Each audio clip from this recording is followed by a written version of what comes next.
ফুল দিয়ে প্রেম হয়, পাতা দিয়ে নয়, মেঘ দিয়ে বৃষ্টি হয়, আকাশ দিয়ে নয়, চাঁদ দিয়ে জ্যোৎস্না হয়, তারা দিয়ে নয়, মন দিয়ে বন্ধুত্ব হয়, টাকা দিয়ে নয়। হ্যালো এভরিওয়ান, আসসালামু আলাইকুম। ফুলগুলো দেখে আনন্দে মনটা নেচে উঠলো।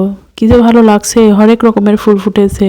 হলুদ কালার, মিষ্টি কালার, কালো কালার, আরও অনেক কালার দেখতেই পাচ্ছেন। ফুলগুলো দেখতে এত ভালো লাগছে। ফুল কার ভালো লাগে না? ফুল তো সবারই ভালো লাগে। আমার মনে হয় একটু বেশিই ভালো লাগে। এখানে একটা চন্দ্রমল্লিকা ফুল ফুটেছে। চন্দ্রমল্লিকা ফুলটা দেখতে অসাধারণ লাগছে। ফুল মানেই ভালো লাগা। আমার কাছে ফুলগুলো দেখতে কেমন লাগছে কমেন্টে অবশ্যই জানাবেন। ফেসবুক থেকে যারা ভিডিওটি দেখছেন অবশ্যই ফলো দিয়ে পাশে থাকবেন, আর যারা ইউটিউব থেকে দেখছেন তারা অবশ্যই সাবস্ক্রাইব করে পাশে থাকবেন। আর ওহো লাইক দিতে একদমই ভুলবেন না। সকাল সকাল ছাদে চলে এসেছি, রোদ পোহাবো আর মজাদার একটা রস খাবো। সেটা হলো খেজুর রস। খেজুর রস তো আমার খুব বেশি পছন্দ। বিয়ের আগে বাবার বাড়িতে কত খেয়েছি এই খেজুর রস, এখন পাই না তাই খাই না। আজকে যেহেতু পেয়েছি তাহলে 2 গ্লাস মেরেই দিই। তো যেই বলা সেই কাজ, রস নিয়ে ছাদে চলে এসেছি, সাথে মুড়ি নিয়ে এসেছি। খেজুর রসের সাথে মুড়ি খেতে তো দারুণ লাগে। এটা কার কার পছন্দ অবশ্যই জানাবেন। ঠান্ডা ঠান্ডা রসের সাথে মুচমুচে মুড়ি দিয়ে খেতেই কি যে মজা, অনেক স্বাদ। এই খেজুর রস কার কার পছন্দ অবশ্যই জানাবেন।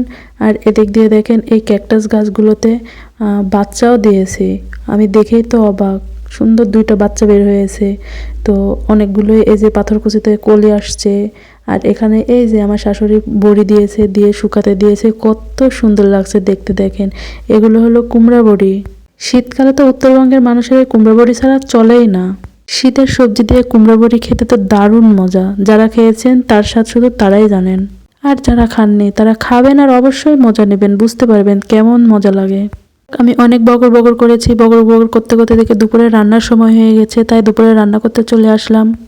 আমি মাংস রান্না করেছি প্রেশার কুকারে। তো প্রেশার কুকারে শীষটা বসার জন্য ওদিকে আমি রেখে দিয়েছি। তো বুটটা ভিজিয়েছিলাম, তো বুটটা ভাবলাম যে একটু তেলানি করে নিই। তার জন্য বুটটা আমি এখানে তেলানি করার জন্য মশলাগুলো ভালোভাবে কষিয়ে নিচ্ছি। শীতের মধ্যে সন্ধ্যার সময় বুট মুড়ি খেতে তো খুব ভালো লাগে, তার জন্য বুটগুলো একটু তেলানি করে নিচ্ছি। তেলানি করার সময় মশলা তেল একটু বেশি করে দিয়েছি, হলুদ একটু বেশি করে দিয়েছি, তাহলে খেতে ভালো লাগে। এই দিক দিয়ে আমি একটা আলু মেশ করে দিয়েছি। বুটের কালারটা অনেক সুন্দর এসেছে, তো খুবই লোভনীয় লাগছে। তো এর মধ্যে আমি জিরা গুঁড়া, ধনিয়া গুঁড়া দিয়ে দেবো, তাহলে ঝালমুড়ি মাখানো মামাদের মতো টেস্ট হয়। আর এর মধ্যে দিয়ে দিচ্ছি ধনিয়া পাতা। ধনিয়া পাতা না দিলে তো টেস্টই হবে না। ধনিয়া পাতা দিলে দারুণ একটা ফ্লেভার চলে আসে। তো এই তো আমার বুট তেলানিটা হয়ে গেছে, এখন আমি বাটিতে ঢেলে নিচ্ছি। কত দারুণ হয়েছে দেখেন। তো যাই হোক, প্রেশার কুকারের শীষটা বসে গেছে। এখন আমি মাংসটা মশলা দিয়ে দিচ্ছি। জিরা গুঁড়া করে রাখছিলাম, সেই জিরা গুঁড়োটাই দিয়ে দিয়েছি, দিয়ে আমি বাটিতে ঢেলে নিলাম মাংসগুলো। আমার স্বামী জানের এইভাবেই মাংস রান্না পছন্দ, তাই তাকে আমি এইভাবেই রান্না করে দিলাম। দেখেন কত লোভনীয় লাগছে দেখতে। মাংস দেখে এখন একদল আপু ভাই আসে বলবে এত তেল স্বাস্থ্যের জন্য ক্ষতিকর। আচ্ছা আপনারা বলতে থাকেন, আমি বিদায় নিয়ে নিই। আল্লাহ হাফেজ।